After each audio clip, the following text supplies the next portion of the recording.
अनेकत्ववाद अनेकत्ववाद साधारण अनुभव तथा ज्ञान की दृष्टि से तो ठीक लगता है, लेकिन दार्शनिक विवेचना की कसौटी पर बहुत खरा नहीं जान पड़ता। जैसे यह सिद्धांत साधारण अनुभव को अपना समर्थक अनुभव मानता है, जबकि साधारण अनुभव हमेशा एक सुरक्षित तत्व मीमांसात्मक कार्य नहीं कर सकता। साधारण अनुभव में जो कुछ आता है वह यथार्थ ही है, ऐसा मानना ठीक नहीं। अनुभव हमें बहुत बार धोखा देते हैं, भ्रम में डालते हैं। यह कोई असाधारण बात नहीं है। इसलिए अनुभव में विविधता को पाकर मौलिक तत्व को भी विविध मान लेना सदैव सुरक्षित एवं यथार्थ नहीं हो सकता है। कहने का तात्पर्य यह है कि अनेकत्ववाद भी एक कमजोर नींव पर खड़ा है। एकत्ववाद अनुभव के विरुद्ध जाता है, इसलिए अधिकांशतः वास्तविक तथा अनुभववादी दार्शनिक इसके विरोधी हैं। यदि अनुभव विविधता का या अनंत भेद का होता है तो हम फिर कैसे मान लें कि सभी भिन्न तथा विरोधी तत्वों के मूल में एक ही तत्व हैं।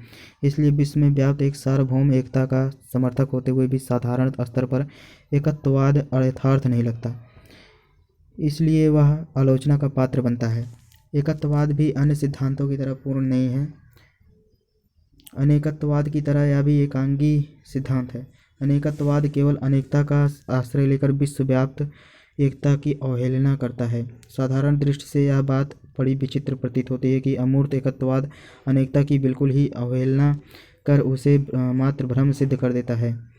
किसी भी तत्व मीमांसात्मक सिद्धांत की सफलता इस बात में है कि वह विश्व में अनुभूत एकता और तथा अनेकता दोनों ही समुचित व्याख्या करे, जबकि एकत्ववाद अनेकता की व्याख्या करने में सर्वथा असफल रहा है। विश्व विज्ञान कॉस्मोलॉजी विकासवाद से संबंधित वैश्विक समस्याएं सत्य का यथार्थ हैं। विश्व विज्ञान का अध्ययन क्षेत्र विश्व की उत्पत्ति से संबंधित है। विश्व विज्ञान की प्रमुख विशेषताएं या लक्षण इस प्रकार हैं। विश्व की उत्पत्ति प्रकृति ने की है। ईश्वर ने इस सृष्टि की रचना की है। ईश्वर अनंत तथा सर्वव्यापी है। ईश्वर ने सभी गुणों को बनाया, लेकिन उनमें कोई क्रम नहीं है। विश्व में जीवों में अधिक विषमता है जो विश्व की विविधता को प्रकट करती है। विश्व के प्राणियों में लिंग का भेद रहता है जो सर्वव्यापक है। विश्व की उत्पत्ति के बाद कोई परिवर्तन नहीं हुआ है, मूल रूप से वैसा ही है। सृष्टिवाद तथा विकासवाद के प्रतिपादक डार्विन महोदय हैं। डार्विन के विकास सिद्धांत को ही जैविक सिद्धांत कहा जाता है। डार्विन ने विशिष्ट रूप से जीवों तथा जीवनियों की उत्पत्ति की व्याख्या की है। जैविक विकास सिद्धांत के अंतर्गत विशिष्ट रूप से जीवों तथा जीवनियों की उत्पत्ति व्याख्या की है। कनिंघम का कथन है कि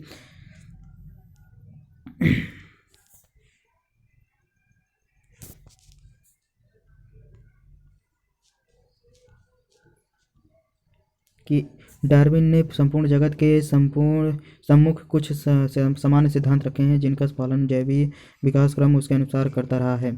दूसरे शब्दों में डार्विन ने विकास के कुछ सामान्य सिद्धांत जगत के सामने रखा है जिनके द्वारा जीवों का विकास सरलता से जटिल की ओर हुआ है। इन नियमों का सिद्धांतों का विश्लेषण डार्विन अपनी पुस्तक सुविख्यात पुस्तक में करते हैं।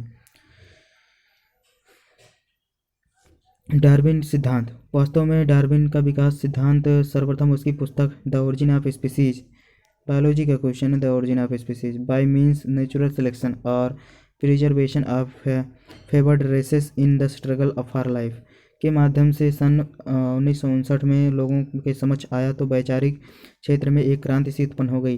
केवल जीव विज्ञान का क्षेत्र ही नहीं बल्कि साहित्य, दर्शन, समाजशास्त्र तथा धर्म आदि के अनेक क्षेत्र इस सिद्धांत से प्रभावित हुए। सर्वप्रथम डार्विन ने ही इस सिद्धांत को लोगों के समझ प्रस्तुत किया। इन्होंने कहा कि विभिन्न जीव योनियां क्रमिक विकास के परिणाम हैं। जैव वैज्ञानिकों ने बिना किसी छानबीन के ज्यों त्यों डार्विन के सिद्धांत को मान तो नहीं लिया, लेकिन इस बात की खोज बड़ी उत्सुकता से प्रारंभ कर दी गई कि जीव योनियों की उत्पत्ति के संबंध में डार्विन के सिद्धांत कहाँ तक यथार्थ सिद्ध हो सकता है। अंततः डार्विन ने जीव विकास के संबंधित जो कुछ मौलिक तथ्य रखे थे, अन्य जैव वैज्ञानिकों ने या तो उसे उसी रूप में थोड़ा परिवर्तित रूप में ज्यों का त्यों स्वीकार कर लिया। कुछ समय बाद जैविक वैज्ञानिकों की खोज ने कई स्तरों पर डार्विन सिद्धांत को गलत साबित किया तथा कुछ अन्य दिशाओं में भी इसके विरुद्ध आवाज़ें उठी। कुछ लोगों की मान्यता थी कि डार्विनवाद यंत्रवाद का पोषक है तथा डार्विन खुद भी स्वयं को यंत्रवादी मानते हैं, लेकिन इनके सिद्धांत में कुछ ऐसे तत्व निहित हैं जो उन्हें प्रयोजनवादी स्वीकार करने को बाध्य करते हैं। तथा कहते हैं कि यह बिल्कुल यांत्रिक गति से चलता है, परंतु ये दोनों विरोधी बातें हैं। जब संघर्ष जीवन के लिए है तो वह फिर यंत्रवादी कैसे हो सकता है, जिसका स्पष्ट लक्ष्य है जीवन की रक्षा। इस प्रकार जीवन संघर्ष बिल्कुल यंत्रवादी क्रिया नहीं है, बल्कि प्रयोजनवादी है। ईश्वर विज्ञान। ईश्वर संबंधी प्रश्नों तथा समस्याओं से संबंधित विचारधारा दार्शनिक विचारधारा कहलाती है। ईश्वरीय विज्ञान की विचारधारा ईश्वर को ही अंतिम सत्य मानती है। ब्रह्म सत्यम जगन्य मिथ्या। ईश्वर से संबंधित प्रश्नों की मीमांसा 3 प्रकार से की जा सकती है। एकेश्वरवाद मोनोथिज्म, द्वैतेश्वरवाद डाइथिज्म, अनेकेश्वरवाद पॉलीथिज्म। एकेश्वरवाद की मान्यता है कि ईश्वर एक है। यह विचारधारा केवल एक ईश्वर के अस्तित्व को स्वीकार करता है। यह ईश्वर के एक ही स्वरूप को स्वीकार करता है। एकेश्वरवाद विश्व का केवल निमित्त कारण है या उपादान कारण भी। इन बातों को लेकर एकेश्वरवाद के कई भेद हो जाते हैं। ये भेद निम्नलिखित हैं: तटस्थ ईश्वरवाद, डाइज्म, सर्वेश्वरवाद, पैंथेज्म, और ईश्वरवाद थीज्म, अंतरातीत ईश्वरवाद या पैंथेज्म।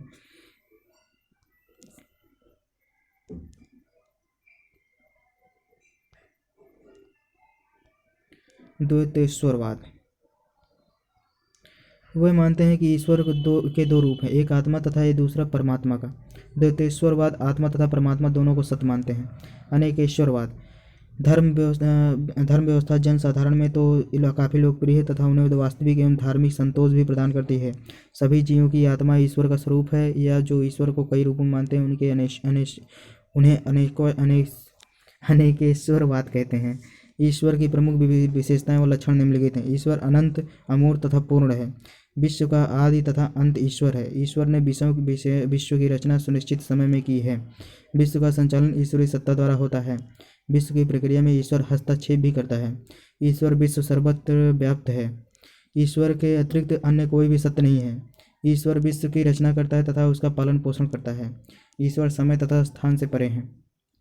तत्व मीमांसा संबंधी समस्याएं। सामान्यतः मन और शांति शरीर के अस्तित्व में अधिकांश व्यक्तियों का विश्वास है तथा उसी के अनुसार व्यक्ति भौतिक, शारीरिक और प्रकृति को समझने का प्रयास करते हैं। मन का स्वरूप अमूर्त होता है। दार्शनिक शरीर एवं मन के पारस्परिक संबंधों को भी समझने का प्रयास करते हैं।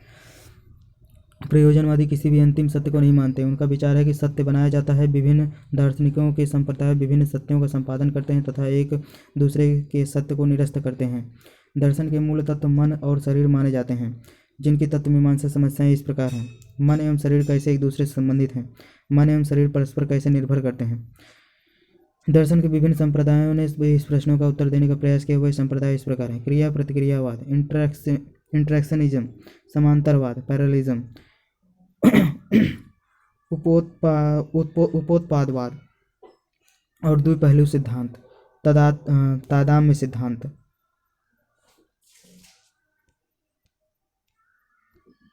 तत्व मीमांसा एवं शिक्षा देखते हैं क्या है। मनुष्य की उत्पत्ति के विषय में सबसे अधिक ध्यान तत्व मीमांसा के अंतर्गत दिया जाता है, क्योंकि मानव ब्रह्मांड का एक भाग है तथा शिक्षा भी मानव का विकास करती है। इसलिए ब्रह्मांड के तत्वों का शिक्षा से सीधा संबंध है। नैतिक एवं धार्मिक शिक्षा तत्व मीमांसा ईश्वर के अस्तित्व पर निर्भर है। सद्वस्तु, चाहे हम उसे ईश्वर कहें या अन्य किसी तत्व का नाम दें, तत्व मीमांसा में उसकी व्याख्या तथा का शिक्षा के उद्देश्यों एवं आदर्शों पर महत्वपूर्ण प्रभाव पड़ता है। यथार्थवाद के अनुसार तत्व मीमांसा विज्ञान एवं तकनीकी शिक्षा को विशेष महत्व दिया जाता है। प्रकृतवाद की तत्व मीमांसा ने शिक्षा में आगमन विधि तथा वैज्ञानिक विधियों को दिया है। प्रकृतवाद को तत्व मीमांसा का दर्शन माना जाता है। इसमें पदार्थ या प्रकृति को तत्व माना जाता है तथा उसी तत्व का विश्लेषण प्रकृतवादियों ने किया है। इसमें मन एवं शरीर को भी द्रव्य के रूप में प्रयोग किया गया है। शिक्षा में तत्व मीमांसा का उल्लेख शिक्षा के निम्नलिखित घटकों के रूप में किया गया है: शिक्षा के लक्ष्य एवं उद्देश्य, शिक्षा की प्रक्रिया, पाठ्यक्रम विकास, शिक्षण की विधियाँ एवं प्रविधियाँ, शिक्षा की भूमिका एवं छात्रों में से संबंध, शिक्षा के उद्देश्य। शिक्षा के उद्देश्यों की दर्शनों के संदर्भ में जो समीक्षा की गई वह निम्नलिखित प्रकार से है: व्यक्तित्व का पूर्ण एवं सुसंगत विकास। पेस्टोलॉजी का कथन है कि शिक्षा ऐसी होनी चाहिए जो छात्रों की आंतरिक क्षमताओं एवं योग्यताओं का विकास कर सके, ताकि वह अपना समाज तथा समाज का विकास कर सके। शिक्षा का ऐसा कोई स्वरूप विकसित किया जाए जिससे शारीरिक, मानसिक एवं आध्यात्मिक विकास हो सके। ऐसे ही विकास को व्यक्तित्व का विकास माना जाता है। पेस्टोलॉजी का संपूर्ण विकास के उद्देश्य का अर्थ है कि व्यक्ति का विकास ही एक ऐसा यंत्र है जो समाज का विकास कर सकता है। यदि व्यक्ति का भी संपूर्ण विकास होता है तो निश्चित ही हमारे समाज का विकास होगा। चरित्र का विकास। अधिकांशतः सभी दार्शनिक शिक्षा के चरित्र के विकास के उद्देश्य से सहमत हैं। इसमें किसी का कोई विरोध नहीं है तथा चरित्र विकास का संबंध नैतिकता से मानते हैं। पूर्ण जीवन की तैयारी का उद्देश्य। हर्बर्ट स्पेंसर को एक प्रमुख प्रकृतिवादी माना जाता है। इन्होंने शिक्षा का मुख्य उद्देश्य व्यक्ति को पूर्ण जीवन के लिए तैयार करना बताया है। इन्होंने विभिन्न विषयों से संबंधित ऐसी क्रियाओं की एक सूची तैयार की जो पूर्ण जीवन की तैयारी से संबंधित है। शिक्षा के व्यावसायिक उद्देश्य। यदि शिक्षा के दार्शनिक उद्देश्यों को देखा जाए तो सुसंगत विकास उद्देश्य तथा पूर्ण जीवन तैयारी के उद्देश्य के अंतर्गत व्यावसायिक उद्देश्य स्वतः ही सम्मिलित हो जाता है। प्रकृति के अनुसार स्वस्थ रहना प्रथम नियम है एवं जीव विज्ञान की दृष्टि से शारीरिक आवश्यकताओं की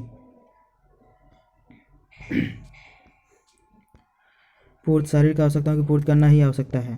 सर्वप्रथम ऐसा ज्ञान दिया जाए जिससे वह स्वस्थ रह सकें।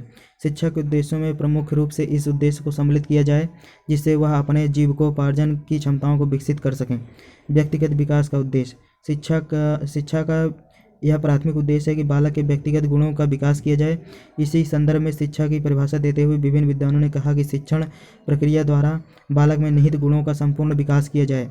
प्रकृतिवाद भी इस दृष्टिकोण से सहमत है कि बालक की जो प्रकृति है उसको पूर्ण कर विकसित होने का अवसर दिया जाए। शिक्षा के सामाजिक उद्देश्य। सामाजिक उद्देश्य के दो अर्थ होते हैं। पहला राज्य का विकास, दूसरा अर्थ होता है व्यक्तिगत सामाजिक क्षमताओं का विकास। राज्य के विकास से तात्पर्य है कि प्रत्येक व्यक्ति राष्ट्र कल्याण की बात सोच सके तथा अपना एवं समाज का कल्याण भी कर सके।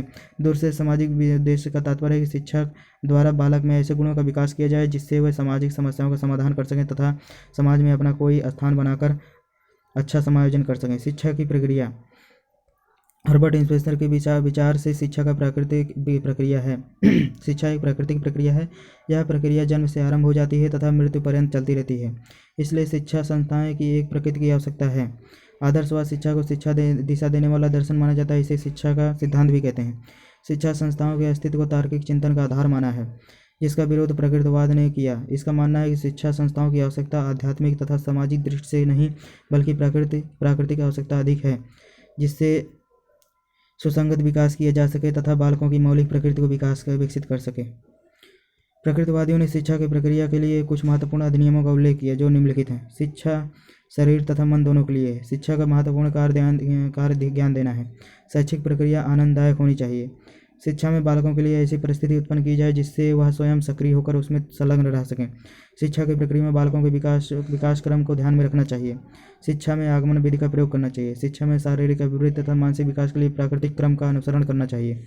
शिक्षा की पाठचर्या। आदर्शवाद पाठचर्या में शारीरिक एवं मानसिक विकास के साथ साथ आध्यात्मिक विकास से संबंधित विषयों को सम्मिलित करने का विचार दिया गया है, जबकि प्रकृतिवादियों के अनुसार पाठचर्या का स्वरूप बालक के विकास के अनुरूप होना चाहिए। इनके अनुसार भौतिक विज्ञान, रसायन शास्त्र, जीव विज्ञान तथा वनस्पति विज्ञान एवं गणित आदि विषयों को सम्मिलित किया जाए जिससे बालकों का संपूर्ण विकास हो सके।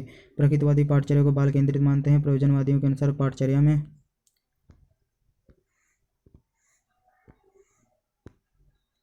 सामाजिक समस्याओं को प्राथमिकता दी जाए तथा पाठचर्या अनुभव केंद्रित तथा समस्या केंद्रित होनी चाहिए। इसमें संबंधित पाठचर्या को विशेष महत्व दिया गया है, जबकि इस दर्शन की कोई तत्व मीमांसा नहीं है। शिक्षण विधियाँ।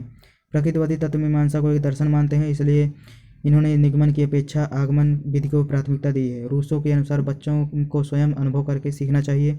इनका कहना है कि अपने विद्यार्थियों को मौलिक पाठ मत पढ़ाओ, उसे तो अनुभव द्वारा सीखने देना चाहिए। जब भी अवसर मिले उसे करके सीखने दो तथा शब्दों द्वारा सीखने की बात तभी सोचो जब करके सीखना असंभव हो। तत्व मीमांसा में प्राकृतिकवादी तथा एवं प्रयोजनवादी दार्शनिकों ने निरीक्षण, प्रयोगात्मक प्रदर्शन, खेल, कहानी, क्षेत्रीय अन्वेषण एवं संश्लेषण आदि शिक्षण को प्रमुखता दी है।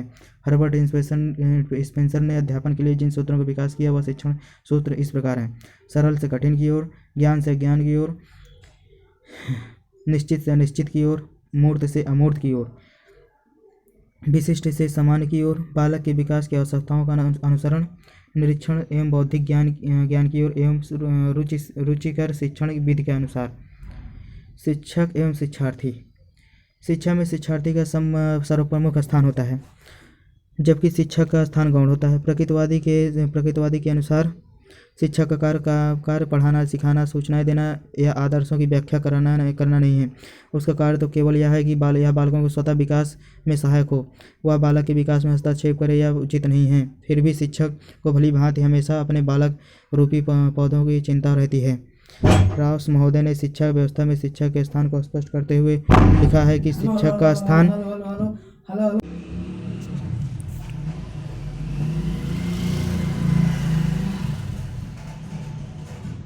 रास महोदय ने शिक्षा व्यवस्था में शिक्षक के स्थान को स्पष्ट करते हुए लिखा है कि शिक्षक का स्थान यदि कोई है तो वह द्रव्यों के पीछे है। वह सूचना, विचार, आदर्श या संकल्प शक्ति देने वाला या चरित्र निर्माण करने वाला ना होकर बालक के विकास का निरीक्षण है, जिसको बालक स्वयं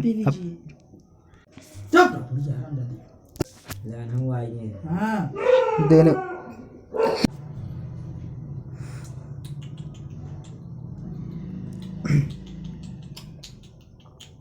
जिसको बालक स्वयं अपने लिए करता है। वह किसी भी शिक्षक से अधिक यह जानता है कि उसे क्या सीखना चाहिए और कब और कैसे सीखना चाहिए। उसकी शिक्षा उसकी रुचियों एवं प्रेरणाओं का मुक्त विकास है, एक शिक्षक द्वारा उस पर किया गया कृत्रिम प्रयास नहीं है।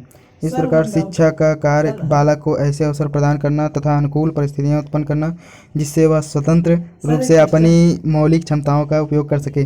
शिक्षक का दूसरा कार्य यह है कि बालकों को मनोविकारों तथा बुराइयों से दूर रखे, छात्रों की मौलिकताओं को विकसित करने का अवसर देना चाहिए। शिक्षक को बालकों को नवीन खोज करने में सहायता देनी चाहिए तथा उन्हें कार्य करने के लिए नवीन प्रविधियाँ सिखानी चाहिए, जिससे आगे चलकर वे अपने पैरों पर खड़े होकर आगे बढ़ सकें।